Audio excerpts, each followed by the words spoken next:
الحمد لله نحمده ونستعينه ونستغفره ونؤمن به ونتوكل عليه ونعوذ بالله من شرور أنفسنا ومن سيئات أعمالنا من يهده الله فلا مضل له ومن يضلله فلا هادي له ونشهد أن لا إله إلا الله وحده لا شريك له ونشهد أن سيدنا وسندنا وحبيب ربنا وطبيب قلوبنا ومولانا محمدا عبده ورسوله أما بعد فأعوذ بالله من الشيطان الرجيم بسم الله الرحمن الرحيم واتل عليهم نبأ بني آدم بالحق إذ قربا قربانا فتقبل من أحدهما ولم يتقبل من الآخر قال لأقتلنك قال إنما يتقبل الله من المتقين مومن جو فدا نقش کفے پائے نبی ہو مومن جو فدا نقش کفے پائے نبی ہو زیر قدم آج بھی عالم کا خزینہ زیر قدم آج بھی عالم کا خزینہ رگ رگ میں محبت ہے رسول عربی کا رگ رگ میں محبت ہے رسول عربی کا جنت کے خزائن کا یہی بیس حلم ہے جنت کے خزائن کا یہی بیس حلم ہے میں صورت یوسف کو نہیں چاہنے والا میں صورت یوسف کو نہیں چاہنے والا میں کیسے کے مانند نہیں عاشق لیلا میں کیسے کے مانند نہیں عاشق لیلا میں عاشق مولا ہے میرا عشق نرالا میں عاشق مولا ہوں میرا عشق نرالا یہ جملہ جہاں جس کی تجلی سے اجالا یہ جملہ جہاں جس کی تجلی سے اجالا محترم حاضرین কুরবানির ইতিহাস এক প্রাচীন ইতিহাস সেই আদি পিতা হযরতে আদম আলাইহিস সালাতু ওয়াস সালামের যুগ থেকেই এই কুরবানির বিধান চলে আসছে বাবা আদম আলাইহিস সালাতু ওয়াস সালামের দুই ছেলে হাবিল কাবিলের কুরবানির কথা আমরা মহাগ্রন্থ আল কোরআন থেকে জানতে পারি মহাগ্রন্থে আল্লাহ তাআলা হাবিল কাবিলের কুরবানির কথা উল্লেখ করেছেন আল্লাহ তাআলা বলেন ওয়াতলু আলাইহিম নাবা বুনাই আদম বিল হাক্কি ইয কররাবা কুরবানান ফাতুকুবিলা মিন আহাদিহিমা ولم يتقبل من الآخر قال لأقتلنك قال إنما يتقبل الله من المتقين আল্লাহ পাক রব্বুল আলামিন তার বন্ধুকে সম্বোধন করে বলেন, বন্ধু হে, আপনি মানুষদের কাছে আদম আলাইহিস সালাতু ওয়াস সালামের দুই পুত্রের ঘটনা যথার্থভাবে বর্ণনা করুন। ইয করবা কুরবানান, যখন তারা উভয়ে আদম আলাইহিস সালাতু ওয়াস সালামের দুই ছেলে হাবিল কাবিল কুরবানি করেছিল।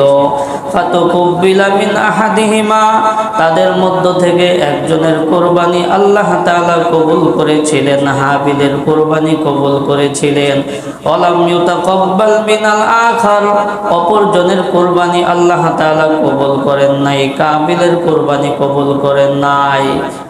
ফলে কাবিল রাগান্বিত হয়ে গোসা হয়ে হাবিলকে বলল, ক্বালা লা আকুতুলান্নাকা, আমি অবশ্যই তোমাকে হত্যা করব।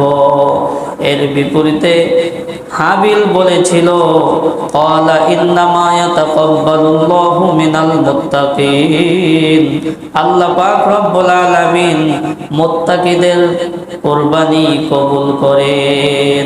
সুতরাং তুমি তাকওয়া অবলম্বন করো নাই, তোমার কুরবানি কবুল হয় না, এটা আমার দোষ কি? আমার দোষ কি? মুহতারাম হাজিরিন, মূল ঘটনা হইল বাবা আদম আলাইহিস সালাতু ওয়াস সালাম এবং হাওয়া আলাইহিস সালাতু ওয়াস সালাম আল্লাহ পাক রব্বুল আলামিন এই পৃথিবীতে বসবাস করার সুযোগ দিলেন। আল্লাহ পাক রব্বুল আলামিন আদম আলাইহিস সালাতু ওয়াস সালামকে জোড়ায় জোড়ায় সন্তান দান করতেন। একসাথে একজন কন্যা সন্তান এবং ছেলে সন্তান দান করতেন।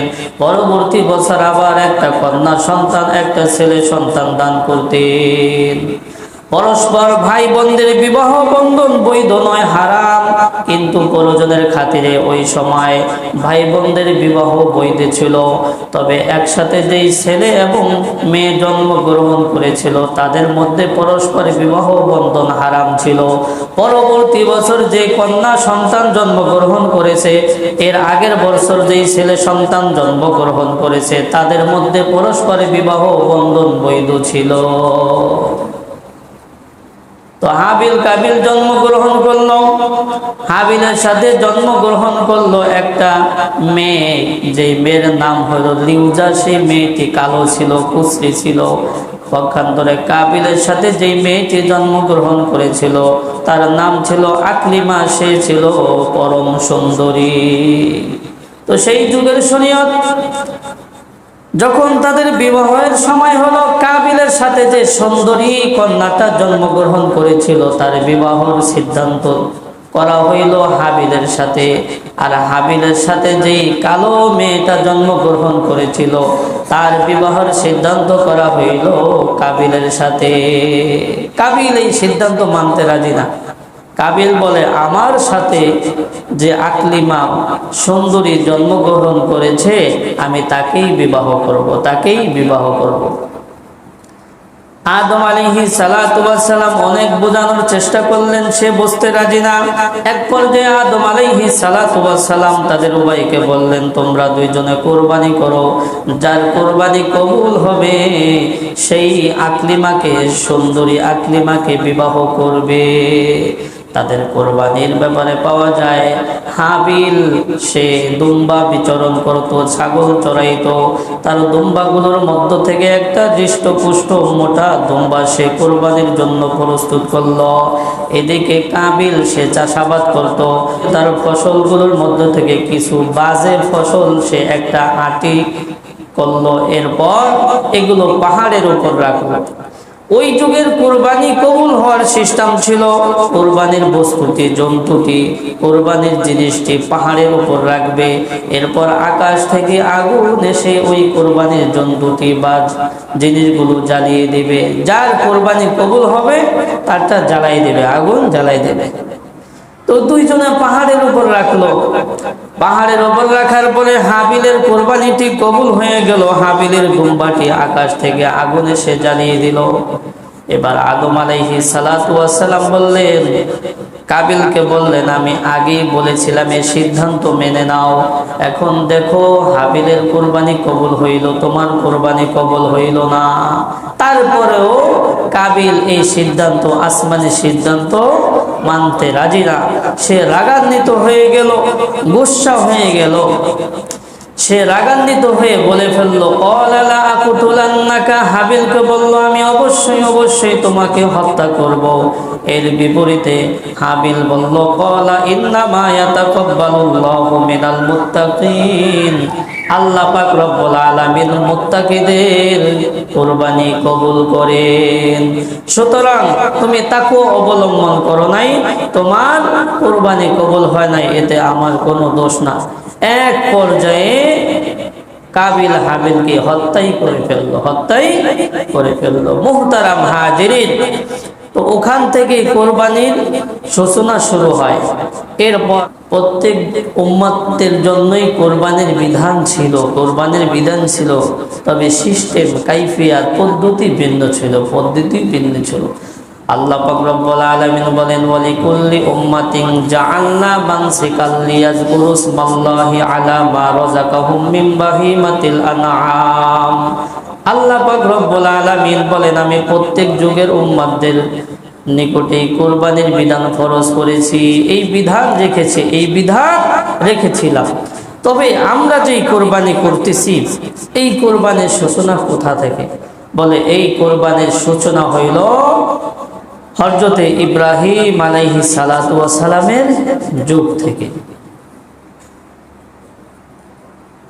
ইব্রাহিম আলাইহিস সালাতু ওয়াস সালামের যুগ থেকে যে কোরবানিটা হয়ে আসছিল, সেই ধারাবাহিকতায় আমরা কোরবানি করে থাকি।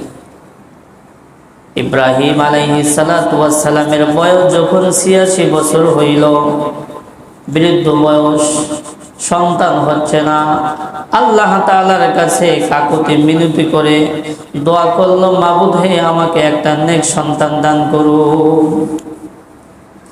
রব্বি হাবলি মিনাস সলিহিন ফাবাশশারনাহু বিগুলামিন হালিম ফালাম্মা বালাগা মাআহু সায়া ক্বালা ইয়া বুনাইয়া ইন্নী আরা ফিল মানামি আন্নী আযবাহুকা ফানজুর মাযা তারা ক্বালা ইয়া আবাতি ফাআল মা তু'মার সাতাজিদুনি ইনশাআল্লাহু মিনাস সাবিরিন ফালাম্মা আসলামা ওয়া তাল্লাহু লিল জাবিন ওয়া দাদাইনাহু আইয়া ইব্রাহিম ক্বাদ সাদ্দাকতার রুয়া ইন্না কাযালিকা নাজজিল মুহসিনিন ইন্না হাযা লাহুল বালাউল মুবিন ওয়া ফাদাইনাহু বিযিবহিন আযীম ওয়া তারাকনা আলাইহি ফিল আখিরিন সালামুন আলা ইব্রাহিম কাযালিকা নাজজিল মুহসিনিন ইন্নাহু মিন ইবাদিনাল মুমিনিন।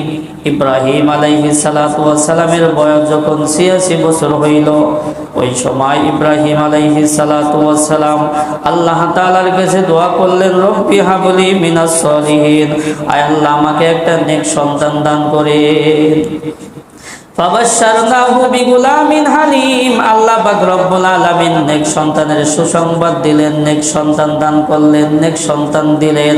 আলাম্মা বালাগা মাআহু সায়া, যখন এই সন্তানটা উপনীত বয়সে পৌঁছলো, যখন এই সন্তানটা নিজে নিজে সোয়ারির উপর আরোহণ করার মতো সক্ষমতা অর্জন করলো, যখন এই সন্তানটা 13 বছর বয়সে উপনীত হইল, যখন এই সন্তানটা বালেগ হওয়ার কাছাকাছি পৌঁছলো, চারটা রেওয়াজ আছে। ওই সময় ইব্রাহিম আলাইহিস সালাতু ওয়াস সালাম স্বপ্নে দেখেন, ক্বালা ইয়া বুনাইয়া ইন্নী আরা ফিল মানামি আন্নী আযবাহুকা ফানজুর মাযা তারা। ইব্রাহিম আলাইহিস সালাতু ওয়াস সালাম তার সন্তানকে বলে, হে সন্তান, আমি স্বপ্নে দেখছি তোমাকে জবেহ করতেছি, সুতরাং তোমার কি অভিমত, তোমার কি সিদ্ধান্ত? ক্বালা ইয়া আবাতি ফাআল মা তু'মার, সন্তান বলতেছে, আপনি যেমনটি দেখেছেন তেমনটি করুন, যেমনটি আপনি দেখছেন, যে ব্যাপারে আপনি আদিষ্ট হয়েছেন, আপনি ওইটাই করুন। সাতাজিদুনি ইনশাআল্লাহু মিনাস সাবিরিন, আল্লাহ চাহে তো আমাকে ধৈর্যশীলদের অন্তর্ভুক্ত পাইবেন। ফালাম্মা আসলামা, যখন পিতা পুত্র উভয় আল্লাহ তাআলার এই বিধানকে মেনে নিল, আল্লাহ তাআলার এই বিধানের সামনে আত্মসমর্পণ করলো, ওয়া তাল্লাহু লিল জাবিন, এরপর ইব্রাহিম আলাইহিস সালাতু ওয়াস সালাম ইসমাইল আলাইহিস সালাতু ওয়াস সালামকে কাট করে উহুদ করে শোয়ায় দিয়া ছুরি চালানো শুরু করলো। তখন আল্লাহ তাআলা ডেকে বলতেছে, হে ইব্রাহিম, তুমি তোমার স্বপ্ন বাস্তবে পরিণত করেছো। ইন্না কাযালিকা নাজজিল মুহসিনিন, আমি সৎকর্মশীলদেরকে এভাবে প্রতিদান দিয়ে থাকি। ইন্না হাযা লাহুল বালাউল মুবিন, এটা ছিল আল্লাহ তাআলার পক্ষ থেকে সুস্পষ্ট একটা পরীক্ষা। ওয়াফাদাইনাহু বিযিবহিন আযীম, আমি ইব্রাহিমের ছেলেকে ইসমাইল আলাইহিস সালাতু ওয়াস সালামকে এক মহান দুম্বার মাধ্যমে, মহান কোরবানির মাধ্যমে তাকে মুক্ত করে দিলাম। মুহতারাম হাজিরিন, কোরবানির ইতিহাস এক করুণ ইতিহাস, নিজেকে বিসর্জন দেওয়ার ইতিহাস। কেমন পরীক্ষা করলেন? আল্লাহ তাআলার কাছে কাকুতি বিনীত করতে করতে করতে করতে ৮৬ বছর বয়সে একটা সন্তান দিছে। তো সন্তানটা যখন ১২-১৩ বছর বয়স হইল, উপনীত বয়সে বসলো, তখন আবার স্বপ্নে দেখে যে এই স্বপ্নে দেখতেছে সন্তানকে জবাই করতেছে। নবীদের স্বপ্ন সত্যি, নবীদের স্বপ্ন কি সত্যি। নবীরা ঘুমাইলো তাদের অন্তর্চক্ষু খোলা থাকে, যার কারণে নবীরা ঘুমাইলো অজু ভাঙ্গে না। কি অজু ভাঙ্গে না? আমরা ঘুমাইলে কিন্তু অজু ভাঙ্গে যায়, কারণ বাতাস বের হয়েছে কিনা সেটা আমরা টের পাই না ঘুমাইলে, আমাদের অন্তর্চক্ষু খোলা না। কিন্তু নবীদের অন্তর্চক্ষু খোলা।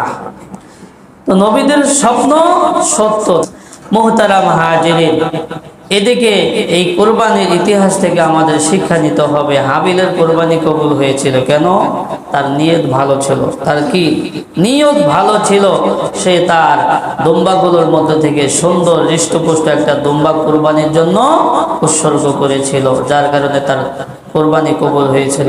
এদিকে কাবিল তার নিয়তে খারাপ ছিল, তার শস্যগুলোর মধ্যে থেকে বাজে কিছু শস্য একটা আটি করে এরপর কোরবানির জন্য উৎসর্গ করছিল, তার কোরবানি কবুল হয়নি।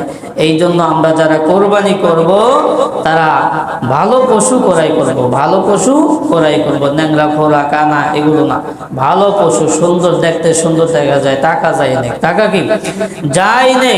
নিয়তের মধ্যে যদি গরমিল থাকে তাহলে কোরবানি কবুল হবে না। শুধু গোস্ত খাওয়ার নিয়তে কি কোরবানি কবুল হবে? লাইয়ানালাল্লাহু লুহুমুহা ওয়ালা দিমাউহা ওয়ালাকিন ইয়ানালুহুত তাকওয়া মিনকুম। আল্লাহ পাক বলে এই কোরবানির রক্ত, মাংস, গোস্ত কিছুই আল্লাহ তাআলার কাছে পৌঁছে না, আল্লাহ তাআলার কাছে পৌঁছে বান্দার তাকওয়া। অর্থাৎ ভিতরে কি আছে এইটা যদি ঠিক থাকে তাইলে কোরবানি কবুল, তাইলে কি কোরবানি কবুল। আর যদি নিয়তের মধ্যে গরমিল থাকে তাহলে কোরবানি কবুল হবে না, কোরবানি কবুল হবে না। অনেক গরিব মানুষ যারা সারা বছর গোস্ত কিনা খাইতে পারে না, প্রয়োজন সময় গোস্ত কিনা খাইতে পারে না, এই কোরবানির সময় তাদের একটা সুযোগ, গোস্ত খাওয়ার সুযোগ হয়, কিন্তু আমরা সেখানেও দুর্নীতি করি, সেখানেও কি দুর্নীতি করি। যার সাথে খাতির আছে তারে দেই, যার সাথে খাতির নাই তারে দেই না। খাতির থাক বা না থাক, আমাকে সাপোর্ট করুক বা না করুক, আমাকে ভোট দেখ বা না দেখ, আমার প্রতিবেশী সে যদি হকদার হয়ে থাকে অবশ্যই আমি তাকে কি করব? গোস্ত দেব। আমার সাথে মিল থাক বা না থাক, এটা প্রাপ্য, অবশ্যই আমরা খুঁজা খুঁজা দিব। অনেক মানুষ শরমে বলতে পারে না, অনেক মানুষ শরমে চাইতে পারে না, যারা চায় তারাই পায়। ঈদের সময় আপনার দেখবেন অনেক মানুষ চায় না, অনেক মানুষ কি চায় না, কিন্তু তারা পায় না, আর যারা চায় তারাই পায়। তো চাক বা না চাক, আমার এলাকায় কে অসহায়, কে কোন অবস্থায় আছে আমি তো জানি, ঠিক না? প্রত্যেকেই জানেন, প্রত্যেকের অবস্থা মোটামুটি প্রত্যেকেই জানে। তো এটা আমরা খেয়াল রাখবো, গোস্ত বিতরণের ক্ষেত্রে এটা আমরা খেয়াল রাখবো, ঠিক আছে? তো আগে তাদেরকে দিয়া এরপর আমরা পাক চড়াইব, এরপর কি করব? পাক চড়াইব। অনেক মানুষ আমার জানা মাত্র যে গরিব মানুষ, তারা কি করে সকালে পেঁয়াজ মরিচ কুটতে রাখে, গোস্ত দিবে, এরপর কি করে, এরপর কি করবে? রাঁধবে। কিন্তু এই বাসায় বসতে বসতে বসতে আসরের পরে যায় বসে, নিজেরা রাঁধবে, বাঁধবে, খাইবে, নইবে, এরপর কি করবে? এরপর বিতরণ করবে। তো ওই বাসায় যা পড়ছে কি আসরের পরে, আপনি পরে রান দেখান, আগে বিতরণ করেন, আগে বিতরণ করেন। মুহতারাম হাজিরিন, এটা আমরা খেয়াল রাখবো। আর কোরবানির জন্তুর ক্ষেত্রে বয়সের ক্ষেত্রে আমরাও খেয়াল রাখবো। গরু 2 বছর, গরু কয় বছর? 2 বছর। ছাগল 1 বছর। একদিন কম হইলেও হবে না, একদিন কম হইলেও হবে না, এটা আমরা খেয়াল রাখবো।